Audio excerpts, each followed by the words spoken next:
ఈ నెల 4వ తేదీన పెద్దపల్లిలో కాంగ్రెస్ పార్టీ తలపెట్టిన ప్రజాపాలన విజయోత్సవ సభను మండల ప్రజలు పెద్ద సంఖ్యలో తరలివెళ్లి విజయవంతం చేయాలని కాల్వ శ్రీరాంపూర్ మాజీ ఎంపీ కాంగ్రెస్ నాయకులు గోపగుని సారయ్య గౌడ్ కోరారు. స్థానికంగా ఏర్పాటు చేసిన సమావేశంలో ఆయన మాట్లాడుతూ ప్రజాపాలన విజయోత్సవాల సందర్భంగా ముఖ్యమంత్రి రేవంత్ రెడ్డి ఈ నెల 4వ తేదీన పెద్దపల్లి వస్తున్నారని, కాల్వ శ్రీరాంపురం మండలం నుండి ముఖ్యమంత్రి సభకు పెద్దపల్లి ఎమ్మెల్యే చింతకుంట విజయ రమణారావు సారథ్యంలో పెద్ద ఎత్తున కాంగ్రెస్ నాయకులు, కార్యకర్తలు, ప్రజాప్రతినిధులు, మహిళలు, నిరుద్యోగులు, రైతులు పెద్ద ఎత్తున తరలి వెళ్లి సభను విజయవంతం చేయాలని వారు కోరారు.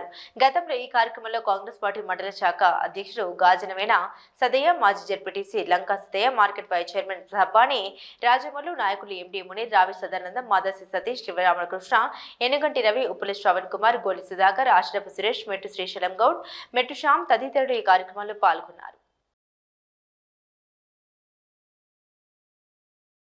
విజయోత్సవ సభల సందర్భంగా ఏదైతే గౌరవ ముఖ్యమంత్రి గారు నిరుద్యోగులకు ఉపాధి అనే సమరబేరుతోటి పెద్దపల్లిన ఈ నెల బుధవారం నాడు 4వ తారీఖు నాడు పెద్ద ఎత్తున ఉపాధి కలిగించే విధంగా వాళ్లకు నియామక పత్రాలు ఇచ్చేటువంటి కార్యక్రమంలో ముఖ్యమంత్రి గారి సభ ఉంటుంది. కాబట్టి కాల్వ శ్రీరాంపూర్ మండలానికి సంబంధించినటువంటి వ్యక్తులం అందరం కూడా బుధవారం నాడు పెద్ద ఎత్తున మన పెద్దపల్లి నియోజకవర్గం, పెద్దపల్లి జిల్లా కాబట్టి గౌరవనీయులైనటువంటి మన ఎమ్మెల్యే గారు విజయ రమణారావు గారికే బాధ్యత ఎక్కువ ఉంటుంది. కాబట్టి మన పెద్దపల్లి నియోజకవర్గం నుంచి ఒక 40,000 మందిని తరలించాలనేది ఆయన యొక్క ఆశయము, ఆలోచన. కాబట్టి ఎక్కువ శాతం మన శ్రీరాంపూర్ మండలం నుంచి సుమారు 6,000కు తగ్గకుండా 24 గ్రామ పంచాయతీలలో ప్రతి ఒక్క కార్యకర్త కంకణబద్దులై ఇదే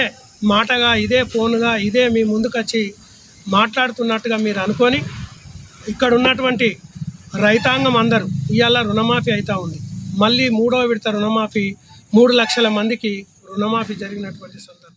రైతు రుణమాఫీ కానీ, సన్నబడ్లకు బోనస్ కానీ ఇవన్నీ నడుస్తూ ఉన్నాయి, పడతా ఉన్నాయి. కాబట్టి మాట ఇచ్చి తప్పకుండా నడుస్తూ ఉంది. కాబట్టి కాల్వ శ్రీరాంపూర్ ప్రజలు, రైతులు, మహిళా సోదరమణులు అత్యధికంగా వచ్చి మీటింగ్ను సక్సెస్ చేయవలసిందిగా కోరుతూ, ముఖ్యంగా రైతులకు కానీ, మహిళలకు కానీ, యువతకు కానీ పేరు పేరున ధన్యవాదాలు తెలుపుతాము.